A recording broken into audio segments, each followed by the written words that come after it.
السلام علیکم ورحمۃ اللہ وبرکاتہ۔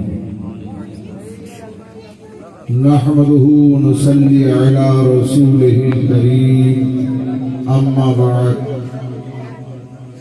قال الله تبارك وتعالى في القرآن المجيد والفرقان الحميد: ولو أنهم إذ ظلموا أنفسهم جاءوك فاستغفروا الله واستغفر لهم الرسول لوجدوا الله توابا رحيما۔ صدق الله تعالى وصدق رسوله النبي الأمين الكريم، نحن على ذلك لمن الشاهدين والشاكرين والحمد لله رب العالمين۔ الہی میری عقیدت کی آبرو رکھنا کہ تیرے نام سے آغاز کر رہا ہوں میں، جنون شوق کو ہمراز کر رہا ہوں میں۔ یا رسول اللہ، چمک تجھ سے پاتے ہیں سب پانے والے، میرا دل بھی چمکا دے چمکانے والے۔ برستا نہیں دیکھ کر ابر رحمت، برستا نہیں دیکھ کر ابر رحمت، بدو پر بھی برسا دے برسانے والے۔ حرم کی زمین اور قدم رکھ کے چلنا، حرم کی زمین اور قدم رکھ کے چلنا، ارے سر کا موقع ہے ہو جانے والا۔ تیرا کھائیں تیرے غلاموں سے الجھے، تیرا کھائیں تیرے غلاموں سے الجھے، ہے منکر عجب کھانے غرانے والے۔ چمک تجھ سے پاتے ہیں سب پانے والے، میرا دل بھی چمکا دے چمکانے والے۔ کون کہتا ہے کہ لفظوں کا خزینہ لکھ دو، کون کہتا ہے کہ لفظوں کا خزینہ لکھ دو، دل کی تختی میں میرے لفظ مدینہ لکھ دو، دل کی تختی میں میرے لفظ مدینہ لکھ دو۔ مجھ کو عنبر کو بھی ملتی ہے جہاں سے خوشبو، مجھ کو عنبر کو بھی ملتی ہے جہاں سے خوشبو، میری قسمت میں اسی گل کا پسینہ لکھ دو۔ اور جن کی تحریر سے، جن کی تقریر سے، جن کی تحریر سے، جن کی تقریر سے توہین مصطفیٰ ہوئے، ایسے غداروں کو لفظوں میں کمی نہ لکھو۔ کون کہتا ہے کہ لفظوں کا خزینہ لکھ دو، دل کی تختی میں میرے لفظ مدینہ لکھ دو۔ موت آ جائے گر گنبد خضرا کے قریب، موت آ جائے گر گنبد خضرا کے قریب، ایسے مرنے کو بھی تاریخ میں جینا لکھ دو۔ کون کہتا ہے کہ لفظوں کا خزینہ لکھ دو، دل کی تختی میں میرے لفظ مدینہ لکھ دو۔ حضرات محترم، آئیے ہم اور آپ اپنے مرکز عقیدت، آفتاب رسالت، مہتاب نبوت، آقا دو جہاں، غیب کی خبر دینے والے مدنی مکی آقا صلی اللہ تعالی علیہ وسلم کی بارگاہ بےکس میں نہایت عقیدت و محبت کے ساتھ درود پاک کا نذرانہ پیش کریں۔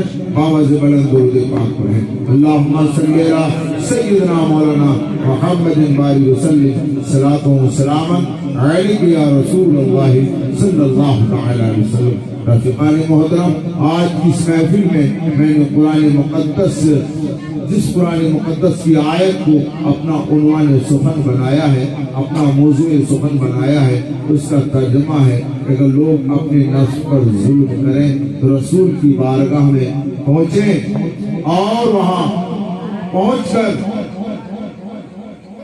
حضور سرکار دو جہاں صلی اللہ تعالیٰ علیہ وسلم کے لیے دعائیں مغفرت کریں تو اللہ تبارک و تعالیٰ کو توبہ قبول کرنے والا اور رحم فرمانے والا پائے۔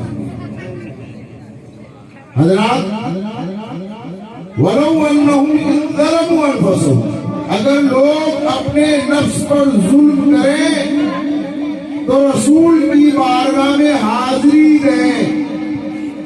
اگر لوگ اپنے نفس پر ظلم کریں، کیا کوئی اپنے آپ پر ظلم کرتا ہے؟ کیا کوئی اپنے آپ کو ظلم و ستم کا نشانہ بناتا ہے؟ کوئی اپنے آپ کو مصائب و آلام کا از خود شکار کرتا ہے؟ ارے ظلم کرنے والے نے ہمیشہ دوسروں پر ظلم کیا ہے، ظلم کرنے والے نے ہمیشہ دوسروں کے بچوں کو یتیم کیا ہے، ظلم کرنے والے نے ہمیشہ دوسروں کی بیویوں کو بیوہ کیا ہے، ظلم کرنے والے نے ہمیشہ دوسروں کے گھروں پہ پھوڑا چلایا ہے، ظلم کرنے والوں نے ہمیشہ دوسروں کے مکانوں دکانوں کو نقصان پہنچایا ہے، اپنے مفاد کے لیے، اپنے اغراض و مقاصد کے لیے۔ تو جو اپنے اغراض و مقاصد کے لیے دوسروں کے گھروں پہ پھوڑا چلائے، دوسروں کے بچوں کو یتیم کرے، دوسروں کی بیویوں کو بیوہ کرے، وہ خود اپنے آپ پر ظلم کرے گا۔ یہ ایک سوال ہے، اس کا جواب ہمیں اور آپ کو تلاشنا ہے۔ کوئی کہتا، آج کا انسان کہتا، آج کا MLA کہتا، آج کا نیتا کہتا کہ انسان اپنے آپ پر ظلم کرتا ہے، تو آپ اسے جھٹلا سکتے تھے، لیکن یہ قرآن مقدس کی آیت ہے، قرآن مقدس میں آیا ہے، لہذا معلوم ہوا کہ واقعی انسان اپنے آپ پر ظلم کرتا ہے، اپنے آپ کو ظلم کا نشانہ بناتا ہے۔ حضرات، ہمیشہ یہ ظلم خود انسان اپنے آپ پر کرتا ہوا نظر نہیں آتا۔ انسان سب سے زیادہ کسی کو اگر چاہتا ہے تو اس کی اپنی ذات ہے۔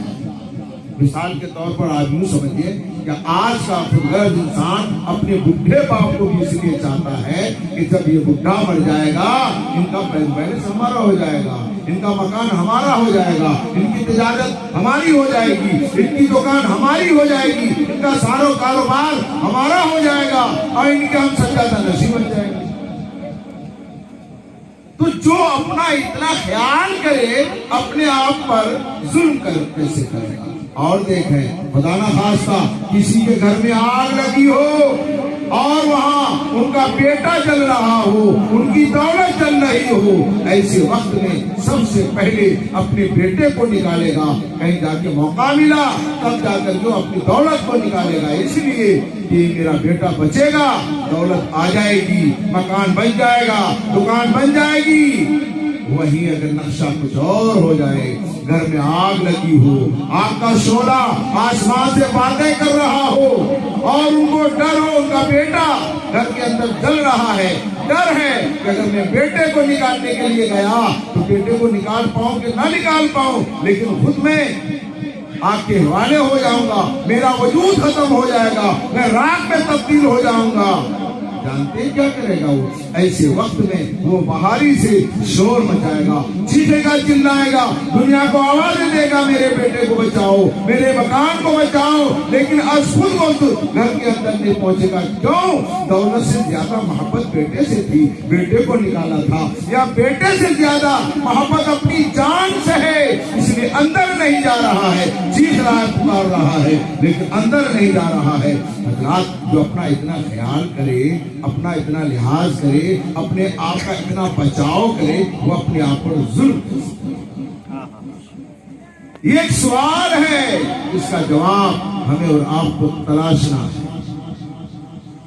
یہ کسی انسان کی بات نہیں ہے، آج کے MLA کی بات نہیں ہے، آج کے اس کی بات نہیں ہے، جو قرآن کا حکم ہے، قرآن میں آیا ہے، اللہ نے فرمایا ہے۔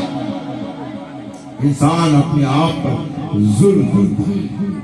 حضرات محترم، ظلم کس کو کہتے ہیں؟ یہ حضرت بیٹھے ہوئے ہیں، یہ حضرات بیٹھے ہوئے، حضرت علامہ مولانا مفتی افروز القادری صاحب، حضرت علامہ مولانا بدرالدجا صاحب قبلہ صدر المدرسین مدرسہ اشرفیہ اظہار العلوم، اور یہ ہمارے طلبہ بیٹھے ہیں جو درس گاہوں میں پڑھتے ہیں، اساتذہ انہیں بتاتے ہیں۔ یہ حضرات درسگاہی لبو لہجے میں ظلم کی تعریف جب کرتے تو کہتے ہیں، ظلم کہتے ہیں وضو شے فی غیر محلہ۔ یہ حضرات درسگاہی لبو لہجے میں یہی بتاتے ہیں۔ اس کا مفہوم کیا ہے؟ وضو شے فی غیر محلی، جس کا جو مناسب مقام ہو اس کو وہاں نہ رکھ کر کے غیر مناسب مقام میں رکھ دینا ظلم ہے۔ ٹوپی کا مناسب مقام کیا ہے؟ سر کی زینت بنے، کسی نے اگر پیر پہ رکھ دیا تو ظلم ہے۔ جوتے کا مناسب مقام پیر پہ رہے اور اگر کسی نے گلے کا ہار بنا دیا تو ظلم ہے۔ پاجامہ کا مناسب مقام یہ ہے وہ پیر کا لفافہ بنے اور اگر کسی نے گلے کا رومال بنا دیا تو ظلم ہے۔ جس کا جو مناسب مقام ہو اس کو وہاں نہ رکھ کر کے غیر مناسب مقام میں رکھ دینا ظلم ہے۔ حضرات محترم، یہ گلاس بنانے والے نے گلاس بنایا ہے، وگلدان بنانے والے نے وگلدان بنایا ہے۔ گلاس کے ذریعے پانی پیا جاتا ہے، گلاس کے ذریعے جوس پیا جاتا ہے، گلاس کے ذریعے شربت پینے والا پیتا ہے، لیکن گلاس کو تھوکتا نہیں ہے۔ چاہے پلاسٹک کا گلاس ہو، چاہے شیشے کا گلاس ہو، چاہے پیتل کا گلاس ہو، چاہے اسٹیل کا گلاس ہو، چاہے کتنا کم قیمت والا گلاس ہو، اس گلاس میں تھوکتا نہیں ہے۔ اور وگلدان بنانے والے نے بنایا ہے کہ اس میں تھوکا جائے۔ سونے کا وگلدان ہو تو اس میں تھوکے گا، اور اسٹیل کا وگلدان ہو تو اس میں تھوکے گا، پیتل کا وگلدان ہو تو اس میں تھوکے گا، چاندی کا وگلدان ہو تو اس میں تھوکے گا۔ کیوں؟ اس لیے اس کو بنانے والے نے تھوکنے ہی کے لیے بنایا ہے۔ حضرات محترم، کسی کے دروازے پہ لمبی چوڑی بارات آ جائے، ان باراتیوں سے آپ کہیے جناب عالی یہ وگلدان جو ہے ہم نے دوسرے قسم کا انتظام کیا ہے، ہم سونے کا وگلدان، ہر ایک سونے کا وگلدان کا انتظام کیا ہے، اور وہ سونے کا وگلدان آپ لوگوں کو تھوکنے کے لیے نہیں، یہ سونے کا وگلدان اس میں پانی پینا آپ کو پڑے گا، اور جو پیے گا وہ اسی کا رہے گا۔ تو جو غیرت مند باراتی ہوگا وہ کہے گا میری غیرت کو نہ للکارو، چاندی سے نہ للکارو، سونے سے نہ للکارو۔ ارے اس بنانے والے نے وگلدان کو بنایا تھوکنے کے لیے، چاہے سونے کا ہو تو تھوکا جائے گا، چاندی کا ہو تو تھوکا جائے گا، اسٹیل کا ہو تو تھوکا جائے گا، گلاس پلاسٹک کا ہوگا تو اس سے پانی پیا جائے گا، جوس پیا جائے گا، چاہے شیشے کا ہو، اسٹیل کا ہو، اس کو اسی میں استعمال کیا جائے گا جس کے لیے بنایا گیا ہو۔ حضرات محترم، یہی آ کر دل کے دروازے کھول کر سنیے، احساس کا دامن ہاتھ سے جانے نہ دیجیے۔ یہ وگلدان انسان نے بنایا، یہ گلاس انسان نے بنایا، آپ کو بھی تو کسی نے بنایا ہے، یہ آنکھ کسی نے بنایا ہے، یہ پیر کسی نے بنایا ہے، یہ ہاتھ کسی نے بنایا ہے۔ وہ ہاتھ بنانے والی ذات خدا کی ہے، زبان بنانے والی ذات خدا کی ہے، آنکھ بنانے والی ذات خدا کی ہے، پیر بنانے والی ذات خدا کی ہے، عقل و شعور عطا کرنے والی ذات خدا کی ہے۔ اس نے بھی تو آنکھ کا استعمال بتایا ہوگا، سر کا استعمال بتایا ہوگا، ہاتھ کا استعمال بتایا ہوگا، پیر کا استعمال بتایا ہوگا، عقل و شعور کا استعمال بتایا ہوگا، مال و زر کا استعمال بتایا ہوگا۔ وگلدان کا استعمال آپ کو معلوم ہے، گلاس کا استعمال آپ کو معلوم ہے، بالٹی کا استعمال آپ کو معلوم ہے، اس چیز کا استعمال آپ کو معلوم ہے۔ رب کی بارگاہ میں پوچھئے مولا، یہ استعمال جانتے ہیں، لیکن مولا ہم کس کے لیے؟ اللہ فرما رہا ہے وما خلقت الجن والانس الا لیعبدون، ہم نے جن اور انسان کو عبادت کے لیے پیدا کیا ہے۔ یعنی کہ انسان کا مناسب مقام یہ ہے، مناسب کردار یہ ہے، مناسب کیریکٹر یہ ہے، مناسب طریقہ یہ ہے کہ جب مؤذن حی علی الصلاۃ حی علی الفلاح کی آواز بلند کرے تو آپ سنیما ہال کی طرف مت جاؤ، چوک چوراہے کی طرف مت جاؤ، سیدھا رخ کرو، اس لیے کہ اللہ نے تمہیں بنایا ہے۔ اور اللہ فرما رہا ہے وما خلقت الجن والانس الا لیعبدون، ہم نے جن اور انسان کو عبادت کے لیے پیدا کیا ہے۔ مؤذن کہہ رہا حی علی الصلاۃ حی علی الفلاح، فوراً رب کی بارگاہ میں جھک جاؤ، مسجد کا رخ کرو، چوک چوراہے کا رخ نہ کرو، مارکیٹ کا رخ مت کرو، دکانوں کا رخ مت کرو، رب کی بارگاہ میں پہنچو، مسجد میں پہنچو، نماز ادا کرو، اس لیے کہ کہا حی علی الصلاۃ حی علی الفلاح، آؤ کامیابی کی طرف، آؤ کامرانی کی طرف۔ یہ انسان ایک سچے انسان کو بنانے والے نے بنایا ہے عبادت کے لیے۔ عبادت کرو، نماز پڑھو، زکات دو، روزہ رکھو، پاک صاف رہا کرو، اس لیے ایک مسلمان کا طریقہ یہ ہے کہ وہ نماز پڑھے، مسلمان کا طریقہ یہ ہے روزہ رکھے، ایک مسلمان کی ذمہ داری ہے وہ زکوٰۃ دے، ایک مسلمان کی ذمہ داری ہے ماں باپ کی عزت کرے، ایک مسلمان کی ذمہ داری ہے پڑوسی کا خیال کرے، ایک مسلمان کی ذمہ داری ہے حلال کمائے، حلال کھائے اور اپنے بال بچوں کو حلال کھلائے۔ یہی تو رب تبارک و تعالیٰ نے فرمایا۔ یہ عبادت کس کا نام ہے؟ صرف مسجد میں جانے، نماز ادا کرنے کا، صرف روزہ رکھنے کا، صرف زکوٰۃ دینے کا؟ ارے یہ عبادتیں ہیں، برحق عبادتیں ہیں، لیکن عبادت کا وسیع و عریض مفہوم یہ بھی ہے کہ ہر مسلمان وہ کام کرے جس سے اس کا اللہ راضی ہو، اللہ کے رسول راضی ہوں، اولیاء کرام راضی ہوں۔ یہ ہماری آپ کی ذمہ داری ہے، اور ایک مسلمان کا مناسب طریقہ یہ ہے کہ وہ عبادت کرے۔ کیا کہا؟ ظلم وضو الشیء فی غیر محلہ، جس کا جو مناسب مقام ہو اس کو وہاں نہ رکھ کر کے غیر مناسب مقام میں رکھ دینا ظلم ہے۔ اب ظلم کی ڈش بنا ہوا، اگر نماز پڑھنے نہیں جا رہے ہو ظلم کر رہے ہو، روزہ نہیں رکھا آپ نے ظلم کیا، استطاعت کے باوجود آپ نے زکوٰۃ نہیں دی ظلم کیا، حج نہیں کیا ظلم کیا، ماں باپ کو چھڑکا ظلم کیا، پڑوسی کو ستایا ظلم کیا، غیبت کی ظلم کیا، چغلخوری کی ظلم کیا، حسد کیا ظلم کیا، بدنگاہی کی ظلم کیا، اس لیے کہ یہ مناسب، یہ مسلمانوں کا مناسب کام نہیں ہے، مناسب طریقہ نہیں ہے۔ تو اگر ہم جوا کھیلتے ہیں تو ظلم کرتے ہیں، نماز نہیں پڑھتے ہیں ظلم کرتے ہیں، پڑوسی کو ستاتے ہیں ظلم کرتے ہیں۔ اندازہ لگائیے ہم ظلم کرتے ہیں کہ نہیں، اور قرآن کا اعلان حق ہے کہ لوگ ظلم کریں، یعنی ظلم کرتے ہیں۔ اور ظلم کی تعریف یہ علماء کرام اور بھی فرماتے ہیں، التصرف فی ملک الغیر۔ علماء کرام ظلم کی ایک دوسری بھی تعریف کرتے ہیں۔ یہ ہمارے طلبہ، یہ حضرات، حضرت علامہ مولانا مفتی افروز القادری صاحب اور ہمارے مدرسہ اشرفیہ کے صدر المدرسین مولانا بدر التوجہ صاحب قبلہ، حضرت علامہ وقار صاحب قبلہ، علامہ عظمت صاحب قبلہ، یہ سبھی حضرات درسگاہوں میں بیٹھتے ہیں جہاں درسی کتابیں پڑھاتے ہیں، تو کہتے ہیں التصرف فی ملک الغیر، غیر کی ملکیت میں تصرف کرنا ظلم ہے۔ مثال کے طور پر یہ شب برات کا مہینہ آ رہا ہے نا، کس کا مہینہ؟ شب برات کا مہینہ آنے والا ہے۔ ارے یار جو نہیں مانتے شب برات کو بھی مدرسے جاتے، انہیں بھی حلوہ مل جائے تو بجائے 1 منٹ کے 2 منٹ ہڑپ لیتے، وہ حلوہ چیز ہی ہے اس لیے۔ بہرحال اب کسی کو نیاز دلانی، فاتحہ کرنا،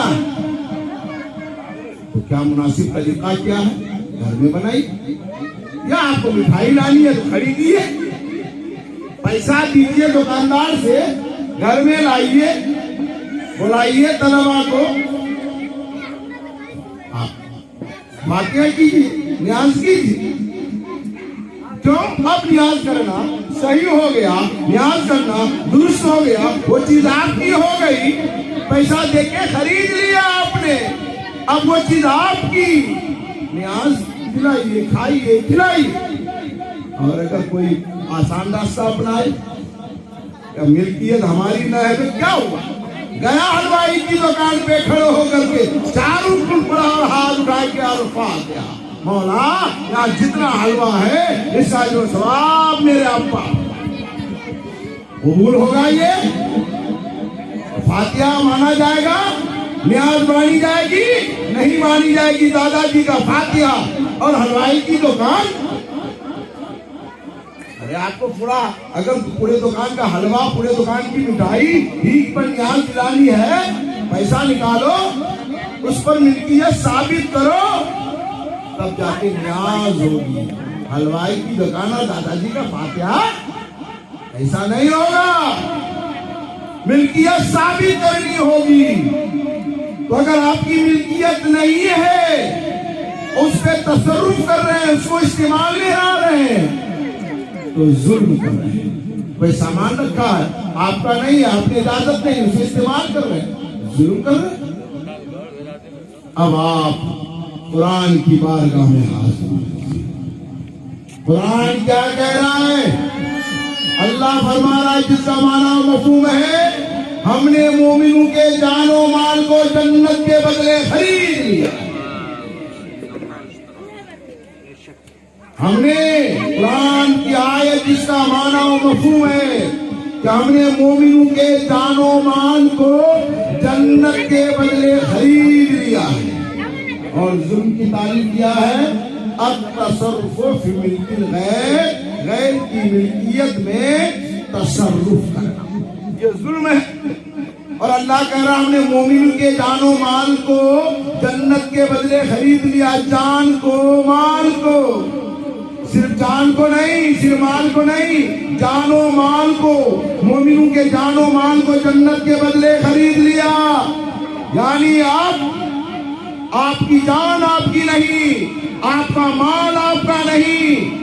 اگر آپ اپنی جان کا استعمال کرنا چاہتے ہیں، آنکھ کا استعمال کرنا چاہتے ہیں، ہاتھ کا استعمال کرنا چاہتے ہیں، پیر کا استعمال کرنا چاہتے ہیں، زبان کا استعمال کرنا چاہتے ہیں، عقل و شعور کا استعمال کرنا چاہتے ہیں، اس سے پوچھو جس نے خریدا ہے۔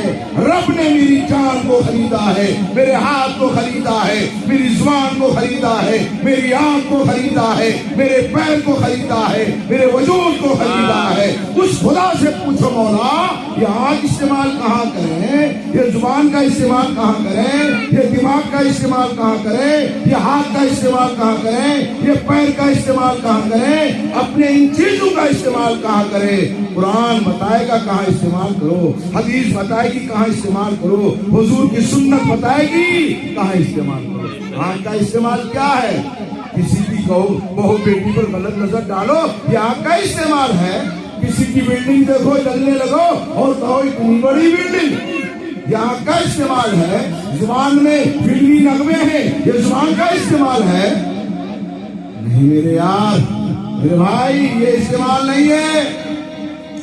آنکھ کا استعمال ہے باپ کو محبت سے دیکھو، صرف سسر کو محبت سے مت دیکھو، صرف سالہ کو محبت سے مت دیکھو، باپ کو بھی محبت سے دیکھو یار، بھائی کو بھی محبت سے دیکھو، پڑوسی کو بھی محبت سے دیکھو۔ سسر کو کہتا قبلہ سا اور ابا کو کہتا بٹا، واہ بھائی واہ۔ زبان کا استعمال صحیح کرو۔ زبان میں کیا ہے؟ جب زبان کھلے، قرآن کی تلاوت میں کھلے، حدیث شریف پڑھنے میں کھلے، درود شریف پڑھنے میں کھلے، کلمہ پڑھنے میں کھلے، نعت نبی پڑھنے میں کھلے، رب کی قرآن و حدیث کی حقانیت کو ثابت کرنے کے لیے کھلے، یہ زبان کا استعمال ہے۔ غیبت میں نہ کھلے، چغل خوری میں نہ کھلے، بدگوئی میں نہ کھلے، کسی کو ستانے کے لیے نہ کھلے، کسی کو گالی دینے کے نہ کھلے۔ اور یہ آنکھ پیار سے باپ کو دیکھو، پیار سے بھائی کو دیکھو، پیار سے بہن کو دیکھو، پیار سے ماں کو دیکھو، پیار سے اسلامی بھائی کے مکان و دکان کو دیکھو، اور چلو نہیں دعائیں دو، اور مولا ان کی دکان میں برکتیں عطا فرما، ان کے مکان میں برکتیں عطا فرما، ان کے کاروبار میں برکتیں عطا فرما، اور مولا ہمیں بھی ہماری دکان میں بھی برکتیں دے دے، ہمارے مکان میں بھی برکتیں دے دے، ہمارے بھائی کے صحت میں بھی برکتیں دے دے، ہمارے والد کے صحت میں بھی برکتیں دے دے۔ یہ طریقہ ہے مراد۔ اس لیے درود پاک پڑھ لیجئے، اللہم صلی علی سیدنا مولانا محمد بارک وسلم صلاۃ و سلام علیک یا رسول اللہ صلی اللہ تعالی علیہ وسلم۔ مدرسہ اشرفیہ اظہار علوم کے دو لائق فائق اساتذہ میں سے جو ابھی تشریف نہیں لائے تھے، حضرت علامہ مولانا عظمت رشید صاحب اللہ اور حضرت مولانا الیاس صاحب قادری، یہ حضرات بھی تشریف لائے ماشاءاللہ، اور ماشاءاللہ یہ نورانیت میں اضافہ ہو گیا ان علماء اکرام کی آمد سے۔ درود پاک پڑھی، اللہم صلی علی سیدنا مولانا محمد بارک وسلم صلاۃ و سلام علیک یا رسول اللہ صلی اللہ تعالی علیہ وسلم۔ تو ظلم ان تمام بیان سے چیزوں سے یہ ثابت ہوا کہ واقعی انسان اپنے آپ پر ظلم کر رہا ہے، زبان کا استعمال غلط کر رہا ہے، ظلم کر رہا ہے، ہاتھ کا استعمال غلط کر رہا ہے، ظلم کر رہا ہے، ہاتھ کا استعمال غلط کر رہا ہے، ظلم کر رہا ہے، پیر کا استعمال غلط کر رہا ہے، ظلم کر رہا ہے۔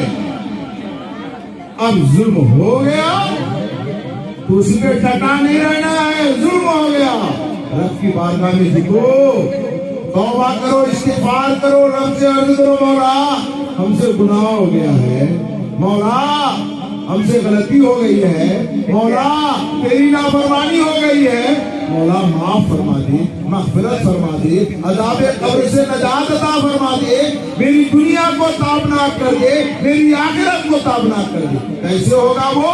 جاؤ کا رسول کی بارگاہ میں حاضری دو، رسول کی بارگاہ میں حاضری دو۔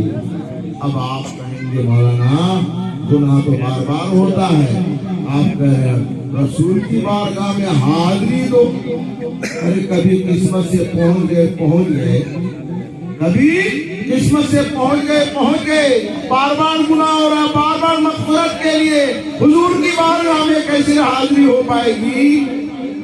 حضرات جب آپ وضو نہیں کر پاتے ہیں، پانی کا استعمال نہیں کر پاتے ہیں، پانی نہیں ہوتا ہے، تیمم کرتے ہیں، پانی ہے لیکن آپ بیمار ہیں، نہیں استعمال کرتے تو کیا کرتے ہیں؟ تیمم کرتے ہیں، یعنی تیمم پانی کا خلیفہ، تیمم پانی کا خلیفہ، پانی نہ ہو تیمم کرو۔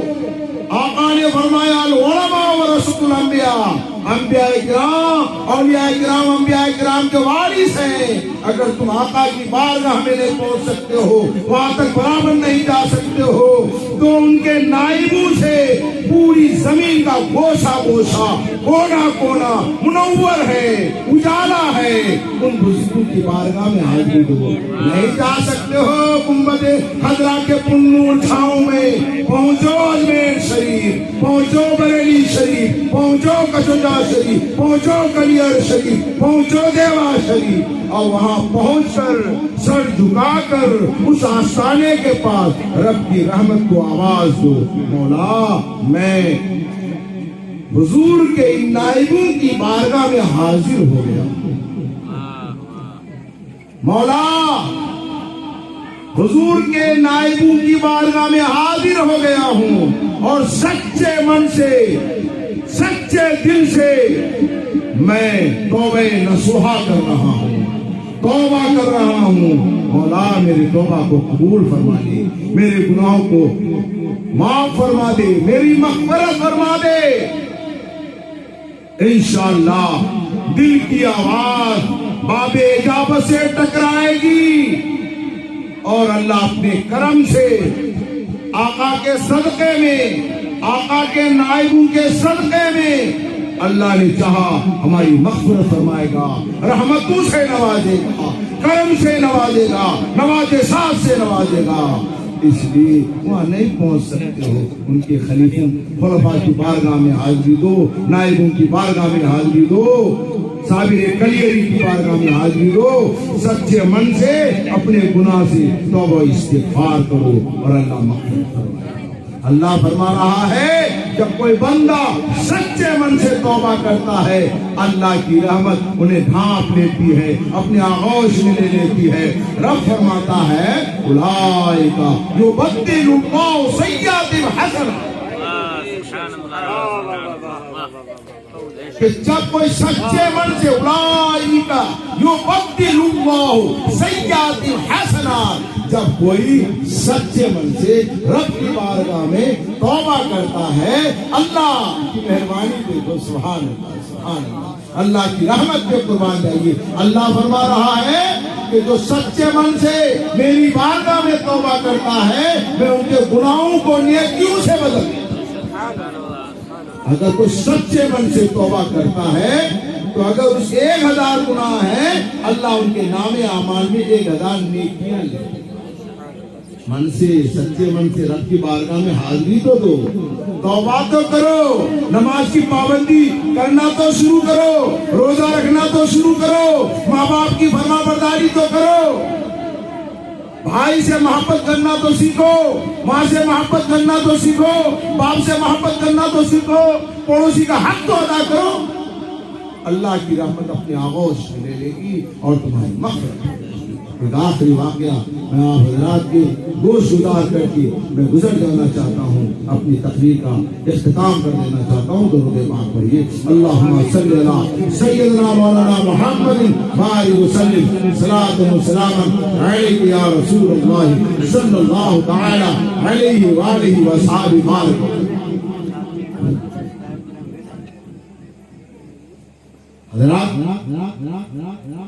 سرکار فاروق اعظم کے دور کا بہت ہی پیارا واقعہ آپ کے سامنے گوش کیا۔ اللہ کی رحمت کس طریقے سے اپنے آغوش میں لے لیتی ہے۔ سچے من سے جب کوئی توبہ کرتا ہے، واقعی گڑگڑاتا ہے، واقعی روتا ہے،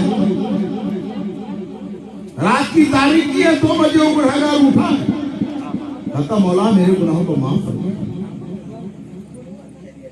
جھک جاتا ہے، نمازیں شروع کر دیتا ہے، پابندی کرنے لگتا ہے، تو کیا ہوتا ہے؟ سرکار فاروق اعظم رضی اللہ تعالیٰ عنہ کے زمانے کا ایک شرابی، شراب کا عادی، چلچلاتی دھوپ میں جبہ کوٹ پہن کر، شراب کی بوتل کو جبہ کے اندر چھپا کر شراب پینے کے لیے روانہ ہو۔ کچھ دور چلا، امیر المومنین خلیفہ حضور رحمت دو عالم خلیفہ دوم حضرت فاروق اعظم رضی اللہ تعالی عنہ کچھ دور سے گرہ لیے ہوئے آتے نظر آئے۔ یہ شرابی جو شراب کی بوتل لے کر شراب کھانے کی طرف جا رہا تھا، شراب پینے کے لیے جا رہا تھا، نشے میں چور جا رہا تھا، دور سے فاروق اعظم آتے نظر آئے، جس میں کپ کپی طاری ہو گئی، گھبراہٹ طاری ہو گئی، جس میں رشا طاری ہو گیا، چہرے پیلا ہو گیا، کانپنے لگا، اور فاروق اعظم جو قریب ہو رہے ہیں ان کی پیچھے پڑ رہی ہے، اور پھر لو اسی بارگاہ سے لگائی جہاں سے آدمی دھتکارا نہیں جاتا ہے، رب کی رحمت چمکار ہے۔ کہیں نہیں کوئی چارہ تو اللہ کی بارگاہ ہی اچھا۔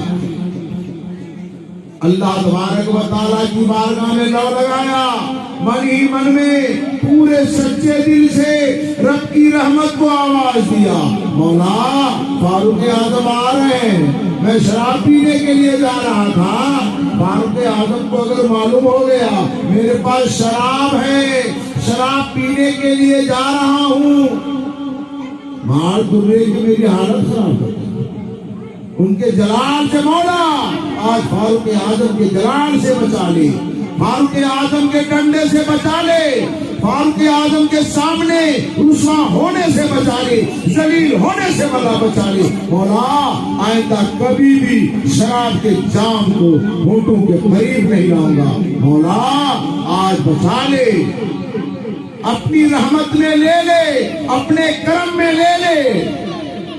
فاروق اعظم آ گئے پاس، کہا ان کے حالت بھاپ گئے، ان کی حالت کچھ بگڑ گوں ہے، کچھ بے چین ہے، یہ کچھ بے قرار ہے، یہ چہرہ پیلا ہوتا جا رہا ہے، گھبرایا ہوا ہے، ڈرا ہوا ہے۔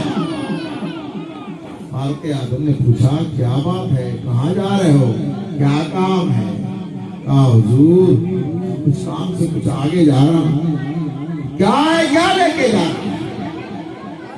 کانپتے ہوئے لپاتے ہونٹوں سے کہا زبان سے کہا حضور ایک بوتل ہے میرے پاس، کہا اس بوتل میں ہے کیا؟ کیا لے کے چلا تھا؟ شراب۔ کیا بھرا تھا اس میں؟ شراب۔ کیا بولا کیا ہے تمہارے پاس؟